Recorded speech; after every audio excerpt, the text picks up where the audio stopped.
के साथ panel discussion में आगे हमारे साथ होंगे एमडी डायरेक्टर श्री राजेश सचदेवा जी।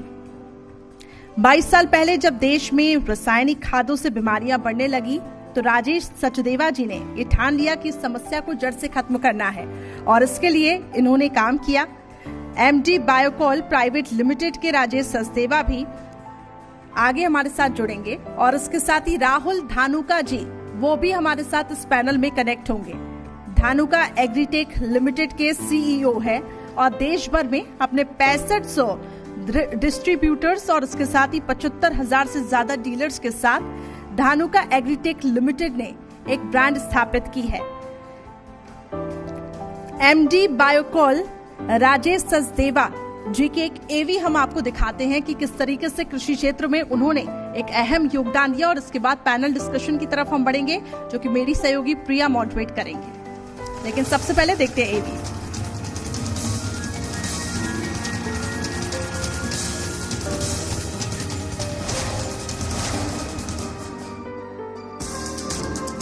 दुनिया में दो तरह के लोग होते हैं, एक वो जो समस्या देख के परेशान होते हैं और एक वो जो समस्या का समाधान करते हैं।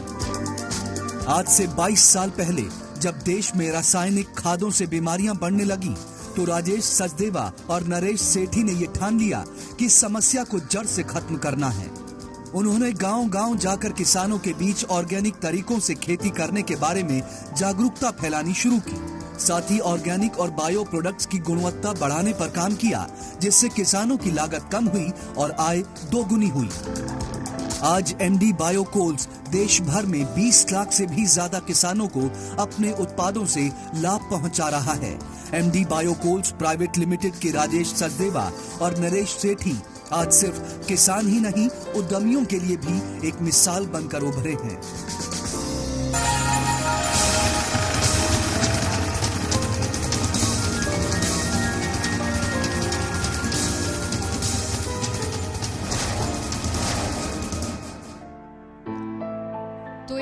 जीवन सफर पे एक नजर आप सभी ने डाला। तमाम जो खास मेहमान हैं, जो कृषि नायक हैं हमारे देश के, वो इस वक्त हमारे साथ मौजूद हैं मंच पर। राजेश रंजन जी, राजेश सचदेवा जी और मिस्टर राहुल धानुका जी, बहुत बहुत स्वागत आप सभी का। इस सेशन की शुरुआत सबसे पहले राजेश रंजन जी मैं आपसे करना चाहूंगी, क्योंकि अभी हाल में हमने जिस आपदा के दौर से हम गुजरे हैं, जो सारी चीजें हमने देखी हैं, और भारत जो कि कृषि प्रधान देश रहा है और इसीलिए कृषि नायक के मंच पे हम आज एकत्रित भी हुए हैं और तमाम मुद्दों को लेकर के हम बातचीत भी कर रहे हैं। दरअसल जब बात आती है कि सुविधाओं से लोगों को कैसे अवगत कराया जाए, डोर टू डोर को लेकर के इस वक्त हम बहुत ज्यादा बढ़ावा दे रहे हैं कि डोर स्टेप तक, यानी कि हम पहुंच सके, लोगों तक हर चीज पहुंचा सके। तो ऐसे में इस मुश्किल दौर के बाद अभी इस वक्त क्या कुछ चैलेंजेस आप फेस कर रहे हैं, और क्योंकि वक्त के साथ हमने बहुत कुछ सीखा है, तो एग्रीकल्चर में आपका क्या पॉइंट रहा है और कैसे इसको आगे आप सुधार रहे हैं टेक्नोलॉजी के जरिए भी, क्या स्टेप? Sir mike please. कृषिफाई जो है एक किसानों का नेटवर्क है, अब किसानों का फेसबुक जैसा समझ सकती हैं। और जो आने वाला दौर है वो मोबाइल और इंटरनेट का डिजिटल दौर है, डिजिटल एज है। तो इंफॉर्मेशन प्रोवाइड करने के लिए, जो कि एक हमेशा से एक गैप रहा है पूरे इकोसिस्टम में, और हमने बहुत तरीके से, अगर हम हिस्टोरिकली देखें तो टीवी के माध्यम से, न्यूज़पेपर, मैगजीन्स के माध्यम से इसको सॉल्व करने की कोशिश करी गई है। लेकिन अभी डिजिटल एज आने का एक सबसे बड़ा फायदा है कि स्मार्टफोन एक रिवोल्यूशन है, और इसको यूज करके जैसे जैसे स्मार्टफोन पेनिट्रेशन रूरल इंडिया में बढ़ रहा है, इंफॉर्मेशन वहां तक पहुंचाना उतना ही आसान हो रहा है। तो ये टेक्नोलॉजी के लिए एक बहुत बढ़िया चीज है। और इसके ऊपर जो स्मार्टफोन एक रेवोल्यूशन है, उसके ऊपर कृषिफाई जैसी कंपनीज जो आ रही हैं और फार्मर्स तक हर एक टाइप का इंफॉर्मेशन, उनकी आय बढ़ाने के लिए जो कृषि में जो तकनीक है, नई नई तकनीकें, उसके बारे में बताना हो, या फिर जो सरकारी योजनाएं हैं जो उनके लिए बनती हैं, उनका पूरा अवेयरनेस किसानों तक पहुंचाना, इन सब पे काम चल रहा है। कृषिफाई की अगर बात करें तो 65 लाख से ज्यादा किसान जुड़े हैं। हर दिन 3 लाख से ज्यादा किसान कृषिफाई ऐप इस्तेमाल करके इन जानकारी का लाभ उठा पाते हैं। जी, तो इस ऐप के माध्यम से आप कृषकों तक पहुंचते हैं, किसानों तक पहुंचते हैं और हर दिन लोग इसका लाभ भी उठा पा रहे हैं। इस सवाल के साथ सर मैं आप पर आना चाहूंगी, राजेश सचदेवा जी। भारत में ऑर्गेनिक खेती को लेकर के अब जाकर के जागरूक बहुत ज्यादा लोग हुए हैं, लेकिन एक विडंबना ये भी है, या फिर हम यूं कहें कि ऑर्गेनिक खेती लागत जितनी ज्यादा आप लगाते हैं उससे कम आप कमा पाते हैं, ये भी है। और खास करके इसका क्या अभी वास्तविक स्थिति क्या है प्रोडक्शन को लेकर के, क्योंकि डिमांड अब धीरे धीरे बढ़ रही है, लेकिन प्रोडक्शन क्या है इस वक्त इतनी ज्यादा लोगों के, क्योंकि कई जगह हमने देखा है कि पहुंच से भी बाहर होती है। ऑर्गेनिक प्रोडक्ट्स आप यूज कर रहे हैं, उसके लिए लोगों को आप जागरूक भी कर रहे हैं, लोग इस ओर जा भी रहे हैं, लेकिन इस वक्त ऑर्गेनिक फार्मिंग कितना स्ट्रांगली आगे बढ़ रहा है? ये बात आपकी बिल्कुल सही है कि ऑर्गेनिक खेती से पैदावार कम हो रही है। मैं आपको करेक्ट करना चाहूंगा कि करेक्ट हो रही थी, क्योंकि अब जो नए तरह के कल्चर आ गए हैं या जितनी अवेयरनेस हुई है प्रोडक्ट को कैसे इस्तेमाल करना है, पहले पता ही नहीं होता था कि हमें प्रोडक्ट को इस्तेमाल ही कैसे करना है।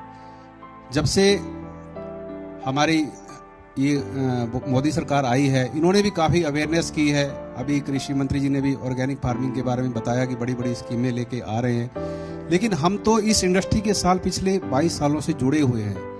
हमें इनको बिल्कुल बारीकी से जाना है कि किसान के पास जब हम जाते थे उसको कहते थे कि आप इसको डालो।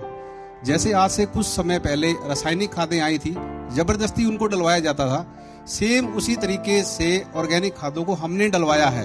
हमने रासायनिक खादों वाला युग तो नहीं देखा, लेकिन ऑर्गेनिक का युग हमने जरूर देखा है। जब हमने इसकी शुरुआत की, हमने किसानों के खेतों में जबरदस्ती फ्री ऑफ कॉस्ट लागत मूल्य पे अपने प्रोडक्ट को डाला है, और उसकी जब पैदावार हुई है, उसको रिजल्ट दिखाए, तभी हमने उससे अपने पैसे की भरपाई की है, उसका विश्वास जीता है। अब हम ये नहीं कह सकते कि कृषि में उसको उत्पादन में कोई कमी आती है, कोई प्रॉब्लम आती है।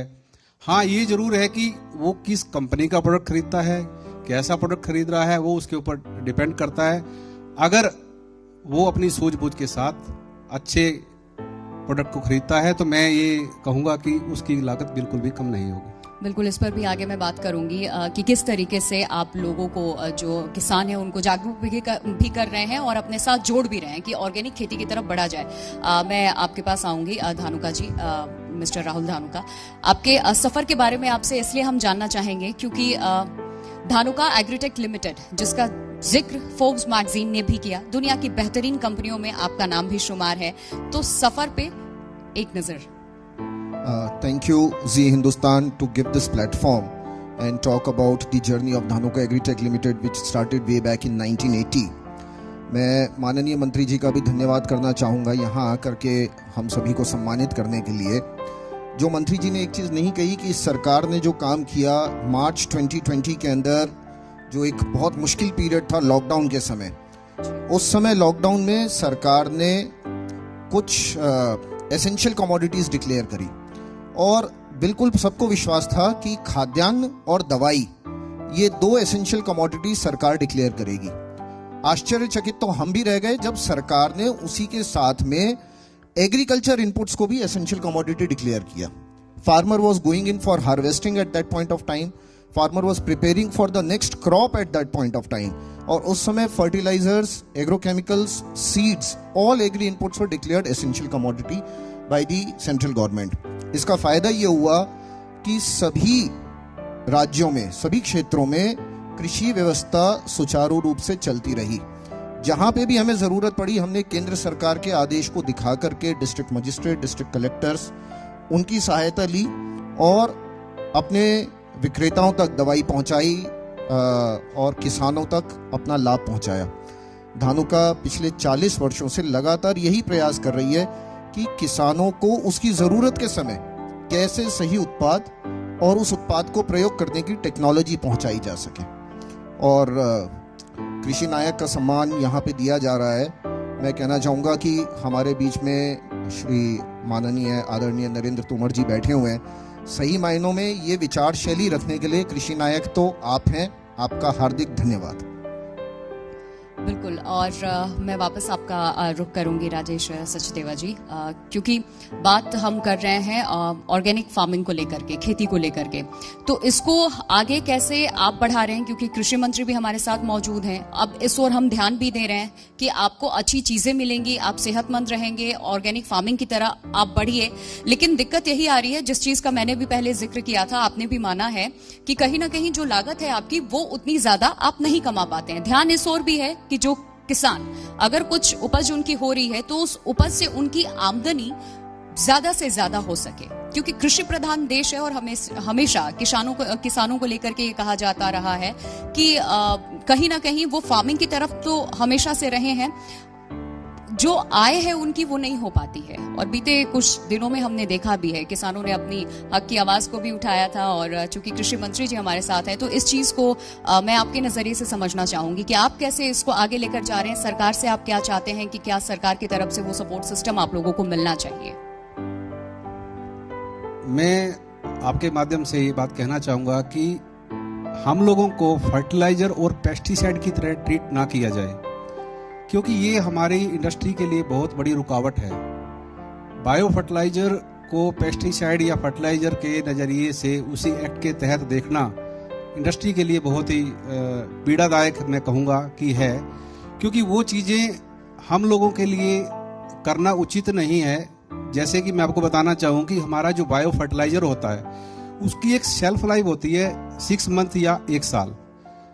अब फर्टिलाइजर एक्ट की बात करें तो उसके लिए हमें जिस स्टेट में अपने प्रोडक्ट को बेचना है वहाँ पे हमें अपने गोडाउन मैंडेटरी होते हैं कि आपको अपने प्रोडक्ट को बना के वहाँ पे रखना है। फिर उस स्टेट के हिसाब से आपको पूरी मॉनिटरिंग जैसे डीएपी यूरिया के लिए की जाती है, सेम ही हमें ट्रीट किया जा सकता है। इतने में क्या होता है कि हमारा एक तो लागत मूल्य बढ़ जाता है, क्योंकि हमें उसको बना के वहाँ पे रखना, फिर वो एक्सपायर हो जाता है, फिर उसको हमारी जो वैल्यू जीरो हो जाती है प्रोडक्ट की, बैक्टीरिया जब मर जाता है, तो इसका जो भार है ले दे कि किसान के ऊपर ही पड़ता है सीधा सा। दूसरा क्या है कि हम लोगों की इन्वेंट्री बहुत बढ़ जाती है। तो कुछ चीज़ें ऐसी है जैसे कि हमारी परमिशन लेने की प्रक्रिया है, हमें किसी स्टेट में जाके अपने प्रोडक्ट को बेचना है तो हमें पूरे के पूरे रूल फर्टिलाइजर या पेस्टिसाइड के तहत ही करने पड़ते हैं। जहाँ तक हमारा बायो पेस्टिसाइड का एक सेगमेंट है, जैसे ट्राइकोडर्मा, सूडोमोनास, ये बहुत अच्छे एक फंगल हैं, इसका प्रोसेस बहुत ही लंबा है। इसकी एक परमिशन लेने के लिए हम लोगों को 25 से 30 लाख रुपए का खर्चा उठाना पड़ता है। उसके लिए हमें बहुत समय भी खराब करना पड़ता है। और मैं कहूँगा कि ये बहुत ही एक ब्रेकर है हमारे लिए, किसानों के लिए भी ब्रेकर है। तो इसको थोड़ा सा अगर सहज कर दिया जाए तो इस इंडस्ट्री में बहुत ज़्यादा स्कोप भी है, और किसान की जो हमने आय को कैसे बढ़ाया जाए, कैसे दुगना किया जाए, उसमें हम बहुत जल्दी कदम बढ़ा सकते हैं। क्योंकि जितना पेस्टिसाइड इस्तेमाल करते हैं उससे बीमारियां भी फैलती हैं। आप देखते हैं कि हमारे यहाँ कैंसर भी बहुत ज़्यादा फैल रहा है, तरह तरह की बीमारियां फैल रही हैं। इसकी तरफ हमें, मेरे ख्याल से सरकार से मैं सहयोग की उम्मीद करूँगा कि हमारी इंडस्ट्री को अच्छे से एनालाइज करके इसके ऊपर कुछ विचार किया जाए। धन्यवाद। बिल्कुल राजेश रंजन जी, मैं आपके पास आऊंगी, क्योंकि आपकी कंपनी जो है एक नॉलेज शेयरिंग प्लेटफॉर्म भी है, कृषिफाई। आपके जरिए आप लोगों को जागरूक करते हैं, किसानों तक आप पहुंचने की कोशिश करते हैं। लेकिन आज इस वक्त में अगर हम ग्रामीण क्षेत्रों की बात करें, क्योंकि ग्रामीण क्षेत्रों में कई ऐसे सुदूर इलाके हैं जहां पर लोगों के पास स्मार्टफोन नहीं है सर, वो आज भी स्मार्टफोन नहीं इस्तेमाल करते हैं। तो ऐसे में और क्या कुछ ऑप्शंस आपके पास है, या फिर आप भी, क्योंकि मंत्री जी भी हमारे बीच में मौजूद हैं, किसानों किसी भी क्षेत्र में जागरूकता बहुत जरूरी होती है, और खास करके किसानों को अब जिस तरीके से जागरूक करने का काम किया जा रहा है सरकार की तरफ से भी, आप लोगों के द्वारा भी, उसी दिशा में आपका ये ऐप भी काम करता है। तो इस चुनौती से निपटने के लिए क्या विजन है आपका, क्या तैयारी है, और क्या चाहते हैं सरकार के साथ कि कैसे इसको आगे बढ़ाया जा सके, जन जन तक पहुंचाए आप? जी बिल्कुल। तो देखिए, सबसे पहले तो इंटरनेट पेनिट्रेशन, जो स्मार्टफोन पेनिट्रेशन है, वो लगातार बढ़ रहा है। अभी अगर देखें तो देश में करीब 140 मिलियन 14 करोड़ किसान माने जाते हैं। उसमें से अगर रूरल इंडिया का हम इंटरनेट पेनिट्रेशन देखें तो 35 to 40% है जी, राइट। तो करीब करीब हम मान के चल सकते हैं कि 40 मिलियन किसानों तक, 4 करोड़ किसानों तक हम आज के डेट में हम अपने स्मार्टफोन के जरिए से, मोबाइल ऐप के जरिए से पहुंच सकते हैं। साथ ही कृषिफाई एक टेक्नोलॉजी कंपनी है, हमारा जो कोर स्ट्रेंथ है वो टेक्नोलॉजी है। तो हम अपने टेक्नोलॉजी को अब फीचर फोन्स तक भी लेके जाने वाले हैं। तो आने वाले 6 महीने में हम फीचर फोन के लिए भी ऐसी चीजें बना रहे हैं, ऐसी सर्विसेज बना रहे हैं जिससे उनको नॉलेज उन तक, इंफॉर्मेशन उन तक पहुंचाया जा सके। जो बात है सरकार की योगदान की, तो एक चीज है कि कृषिफाई पे जो सरकार की आवाज है, जैसे मैं गुजारिश करूंगा माननीय जो मंत्री जी हैं, अगर उनकी आवाज भी कृषिफाई के माध्यम से अगर किसानों तक पहुंचे, क्योंकि नॉलेज शेयरिंग का कृषिफाई आज एक सबसे बड़ा प्लेटफॉर्म है, जो सोशल नेटवर्क है। तो और दूसरा कि हम ऑलरेडी बहुत सारे ऐसे इनिशिएटिव्स लेते हैं, जो गवर्नमेंट स्कीम्स हैं, सरकारी योजनाएं जो बनाई जाती हैं किसानों के लिए, वो किसानों तक पहुंच सकें। अभी तक पिछले 2 साल में 15 लाख से ज्यादा किसान इसका फायदा उठा चुके हैं। तो अगर कृषिफाई को हम डिस्ट्रीब्यूशन के लिए भी अगर यूज करें, डिस्ट्रीब्यूशन ऑफ एग्रीकल्चरल स्कीम्स, जिससे ये स्कीम्स ज्यादा से ज्यादा किसानों तक पहुंच सके, तो इसमें सरकार का काफी बड़ा योगदान हो सकता है। जी, वापस मैं आपका रुख कर रही हूँ राहुल धानुका जी, क्योंकि क्रॉप प्रोटेक्शन एग्रीकल्चर सेक्टर में अभी आप लोग इस्तेमाल कर रहे हैं, और इसके अलावा मैंने ये देखा कि ड्रोन टेक्नोलॉजी का भी जो इस्तेमाल है वो कर रहे हैं, इसको बढ़ावा दे रहे हैं। तो इसके क्या कुछ फायदे हैं और कैसे इसको आगे आप लोग बढ़ा रहे हैं? आप ड्रोन्स की बात कर रहे हैं। अभी 3 दिन पहले भारत सरकार ने पुनः एक बहुत ही शानदार कदम लिया और 100% तक की subsidy agriculture research institutes, agriculture educational institutes को दी जा रही है ड्रोन्स के ऊपर भारत सरकार के द्वारा। तो में सिंचाई और सब्जियों की आप वहां पर सिंचाई कर रहे हैं, रिस्पांस कैसे मिल रहा है और इस टेक्नोलॉजी का सही इस्तेमाल हो सके, कैसे किसानों को आप जोड़ रहे हैं, कैसे रिस्पांस आपको मिल रहा है? हम इस समय किसानों के साथ और एग्रीकल्चर रिसर्च इंस्टीट्यूट्स और यूनिवर्सिटीज के साथ में मिलकर के कई फसलों के ऊपर प्रयोग कर रहे हैं कि कौन सी फसल को किस स्टेज पे ड्रोन्स एप्लीकेशन से किसान को मैक्सिमम फायदा, सर्वाधिक फायदा पहुंचाया जा सकता है। इस रिसर्च के माध्यम से हम किसानों तक पूरी जानकारी लेके जाएंगे और door to door training programmes रखेंगे। हम इस समय करीब 2000 लोग धानुका एग्रीटेक के अंदर किसानों के बीच काम करते हैं, किसानों को ट्रेनिंग देते हैं, किसान की भाषा में, किसान की बोली में। और यही काम हम ड्रोन टेक्नोलॉजी के साथ करेंगे, किसानों तक डोर टू डोर जा करके उसको इस कॉन्सेप्ट, इस फ्यूचरिस्टिक टेक्नोलॉजी के बारे में एजुकेट करेंगे। उसके अलावा we are working on a farmer app to reach out to farmer and educate him on the use of all sorts of products and technologies. Thank you so much. और उम्मीद करती हूँ जिस तरीके से जिस टेक्नोलॉजी की हम बात कर रहे हैं, क्योंकि हम जिस तरीके से आगे बढ़ रहे हैं और पूरे डिजिटल मोड पे हम जा रहे हैं, लोगों को अवेयर करने के लिए आप लोगों की तरफ से जो एप्स भी कृषिफाई ऐप जैसे कि लॉन्च किया गया, फार्मर्स इससे जुड़ रहे हैं, ऑर्गेनिक खेती की तरफ हम बढ़ रहे हैं, उसको बढ़ावा दिया जा रहा है और उस पर क्या कुछ ध्यान देना है, इस सारी बातों का आप लोगों ने जिक्र किया। बहुत बहुत शुक्रिया आप तीनों का हमारे साथ जुड़ने के लिए, इस मंच पर आने के लिए। कृषि नायक